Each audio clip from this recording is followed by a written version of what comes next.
Bonjour à toutes et à tous.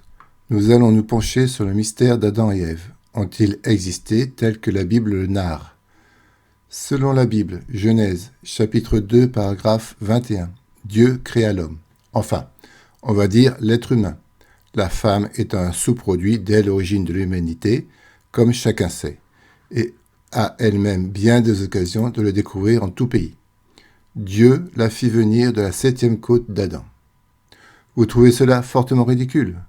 On vous objectera que ce n'est qu'une image, mais des centaines de millions et plus d'êtres humains l'ont cru mordicus et durant des centaines d'années. J'ai même trouvé un couple d'étudiants actuels, en médecine tant qu'à faire, considérant encore que c'était la réalité des choses. Adam eut beau avoir été chassé du paradis éternel sur terre, il vécut tout de même jusqu'à l'âge très respectable de 930 ans. Genèse, chapitre 5, paragraphe 5. Mais pour sa fratrie et descendance, cette longévité n'était pas rare. Si les exégètes modernes tempèrent l'idée du couple ayant donné naissance à tous les autres, je n'ai jamais rien lu sur ces étranges durées de vie qui n'ont pas seulement été approchées jusqu'ici, malgré tous les progrès médicaux et autres. En tout cas, si on peut vivre aussi longtemps, même en étant délogé du beau jardin, je suis preneur. Penchons-nous sur l'idée scientifique de l'évolution. La science considère que l'humain vient de longues lignées de pseudoprimates, pithécanthropes, néandertaliens entre autres, et prétend que toute vie vient de cellules ayant évolué au cours des millions d'années, qu'un simple brin d'herbe a bien des gènes en commun avec nous. À ce sujet, la science relativise les 99% de gènes communs que l'on a avec le chimpanzé, considérant désormais que seul 1,5% de ce stock est fonctionnel, c'est-à-dire sert à quelque chose. Donc, les 99% de gènes communs deviennent 1,45%, ce qui nous éloigne de ce cousin quelque peu. L'organisation moléculaire de la vie est extraordinairement complexe. Ainsi, quand un virus vous attaque, des cellules de votre corps, par exemple les lymphocytes, macrophages, s'attaquent directement à lui pour le tuer. Mais c'est loin d'être aussi simple. Le vivant présente une effarante complexité. La nature extrêmement inventive laisse tout ce petit monde se battre autant qu'il le voudra et le pourra, avec toutes les armes possibles, sans quartier ni pitié. C'est une bataille sans fin, tout comme la vie. D'ailleurs, c'est le fondement même de la vie que de pouvoir s'adapter. Vous connaissez la fameuse phrase « s'adapter ou disparaître ». Comprenez bien que le microbe ne dispose nullement de la santé ni d'un but, de pensée ni d'un but. Non, il veut vivre tout simplement, comme toute vie sur Terre.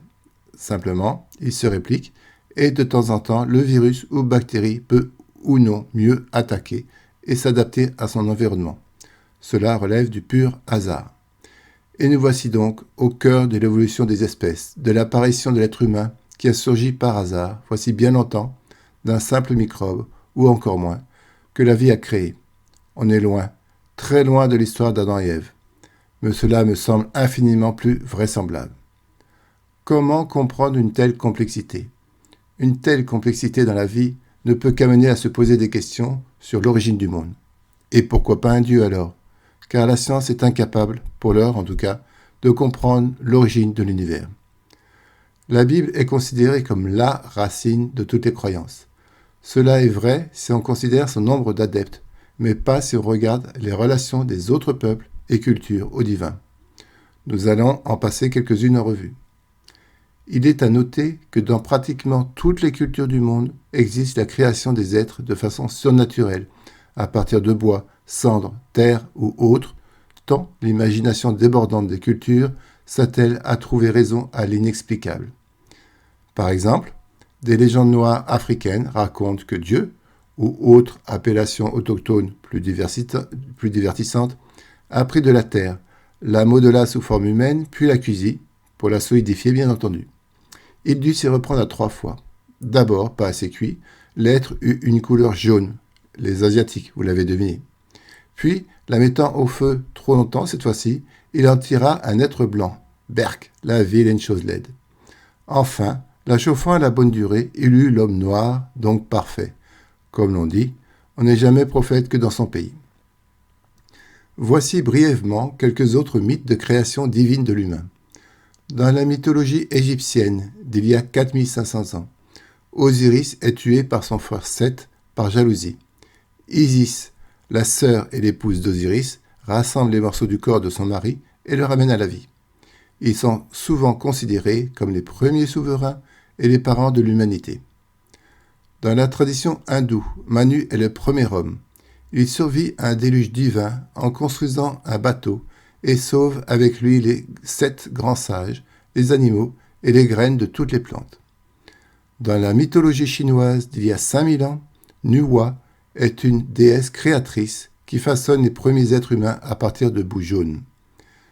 Ces récits partagent souvent des thèmes tels que la création, la chute, la survie à des cataclysmes et l'établissement des premiers humains.